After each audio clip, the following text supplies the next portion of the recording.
తులసి జాను ఇద్దరు విశాలాక్షి దగ్గరికి వెళ్ళి, అత్తయ్య, హరీష్ అన్నయ్యని ఆ మర్డర్ కేసు నుండి బయటపడాలంటే ప్రూఫ్స్ కావాలి.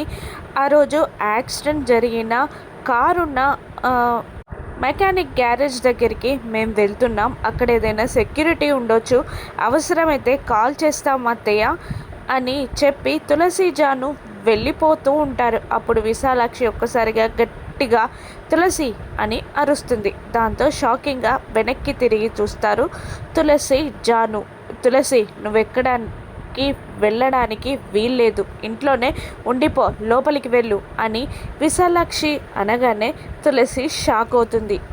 అదేంటత్తయ్య అలా మాట్లాడుతున్నారు అని తులసి అంటూ ఉండగా, ఎక్కడికి వెళ్ళడానికి వీల్లేదని చెప్పాను, లోపలికి వెళ్ళిపో అని మళ్ళీ విశాలాక్షి గట్టిగా అరుస్తుంది.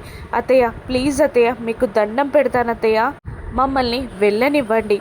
అన్నయ్యని ఆ కేసు నుండి విడిపించాలి అంటే ప్రూఫ్స్ కావాలత్తయ్య అని తులసి బ్రతిమిలాడుతుండగా, తులసి అని గట్టిగా అరుస్తుంది విశాలాక్షి.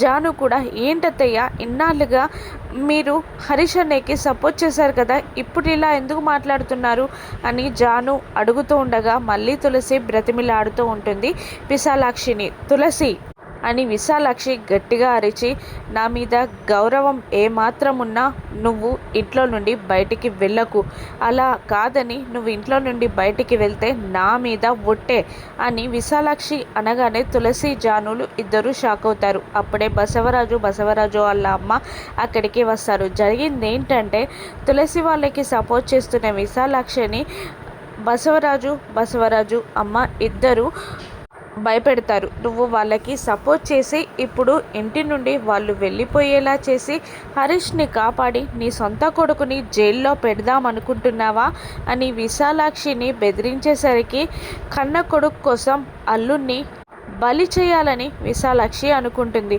తులసి, జానులని వెళ్ళనివ్వకపోయేసరికి కీర్తి కూడా షాక్ అవుతుంది. హరీష్ని వాళ్ళు ఎలా కాపాడుకుంటారు, సిద్ధు ఎలా సాయం చేస్తాడో రాను ఎపిసోడ్స్లో చూద్దాం. Thank you for watching.